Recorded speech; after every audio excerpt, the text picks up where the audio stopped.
नाम मैं अर्जुन आज आप सभी को महाभारत के उस 13वें दिवस की दास्तान सुनाने जा रहा हूँ।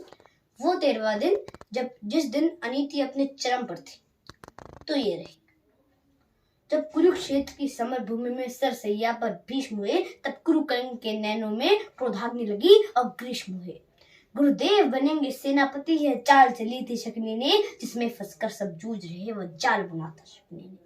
इस बार चली थी चाल अजब, जिसमें ना कोई संधि हो, गुरुवर द्वारा वह ज्येष्ठ पांडु समर भूमि में बंदी हो। फिर पांडु सेना में गुरुवर ने ऐसा तांडव नृत्य किया। सब समर मुंड से पाट दिए, कुछ ऐसा चित्र विचित्र किया। निज सेना की यह दशा देख अर्जुन को क्रोध अपार हुआ। बच उठा कृष्ण का पांचजन्य, फिर गांडीव का डंकार हुआ। कौरव सेना के होश उड़े जब गुरुवर का रथ चूर हुआ। जो सोचा था वह विफल हुआ, सब सपना चकनाचूर हुआ। फिर कहा द्रोण ने दुर्योधन, मैं उससे पार ना पा सकता। मैं उससे पार ना पा सकता। अर्जुन के रहते धर्मराज को बंदी नहीं बना सकता। फिर कहा त्रिगणों ने मिलकर, हम प्रण पे प्राण लगाएंगे, हम अर्जुन को ललकारेंगे और दूर तक ले जाएंगे। हम जान रहे हैं अर्जुन से पा सकता कोई पार नहीं, पर इससे बढ़कर मित्र तुम्हें मैं दे सकता उपहार नहीं। फिर क्या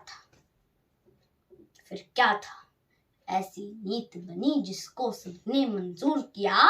उसने अर्जुन को ललकारा और समर भूमि से दूर किया। अर्जुन के जाते ही गुरुवर ने कुछ नवीन संरचना की, जिसका भेदन हो सके नहीं, उस चक्रव्यूह की रचना की। पांडव सेना भयभीत हुई। यह देख शत्रुदल खुशी हुए। जो सदा सांचित रहते थे वो धर्मराज भी दुखी हुए। निज सैन्य तात को दुखी देख, मतलब खुद की सेना और तात मतलब दादाजी को दुखी देख के, निज सैन्य तात को दुखी देख अब शेर बबर को जगना था। जो धनी धनुष के बनते थे उनको भी नाक रगड़ना था। है उम्र 18 बरस मगर ये बड़ा धनुष का धन्नो है। उम्र 18 बरस मगर ये बड़ा धनुष का धन्नो है। सबने देखा कोई और नहीं, ये अर्जुन सुत अभिमन्यु है। मैं इसका भेदन कर दूंगा, ये भेद गर्भ में सुना हुआ। दादाजी चिंता दूर करो, ये सुन साहस 100 गुना हुआ। फिर अभिमन्यु के पीछे ही कुछ तेज चले, कुछ धीम चले, कुछ पैदल घोड़े रथ सवार, ले गदा गदाधर भीम चले। अभिमन्यु को न रोक सका, वो द्वार तीसरे पार हुआ। पर आज जयद्रथ के सामने चारों भाई लाचार हुए। अभिमन्यु ने मुड़कर देखा, पीछे न कोई अपना था। पर विचलित तनिक न हुआ वीर, ऐसा ही उसका सपना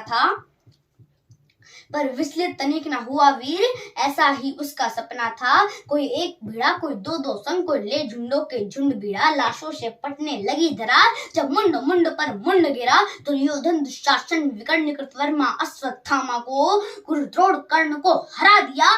फिर मारा शकुनी मामा को। कर्ण भिड़ा जो दुर्योधन के विजय लक्ष्य की आशा था। वह कर्ण भिड़ा जो दुर्योधन की अंतर मन की भाषा था। वह कर्ण भिड़ा जो एक साथ 100 बाण चलाने वाला था। वह कर्ण भिड़ा जो दुर्योधन को विजय दिलाने वाला था। सबने देखा हो अंगराज रथ सहित धरा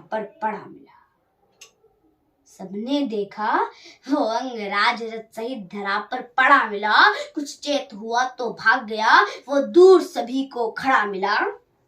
फिर दुर्योधन हो गया कुपित, ले सबका नाम पुकारा है। सब इससे साथ मिलकर हमारो, ऐसा आदेश हमारा है। फिर एक साथ भिड़ गए सातों ने ऐसा काम किया। रथ तोड़ सारथी को मारा, घोड़ों का काम तमाम किया।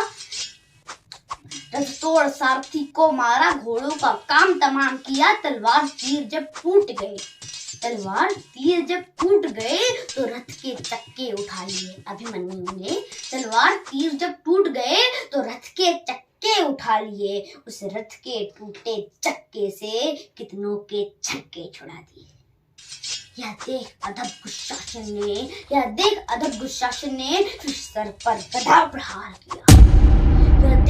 अंग शासन ने फिर सर पर गदा प्रहार किया।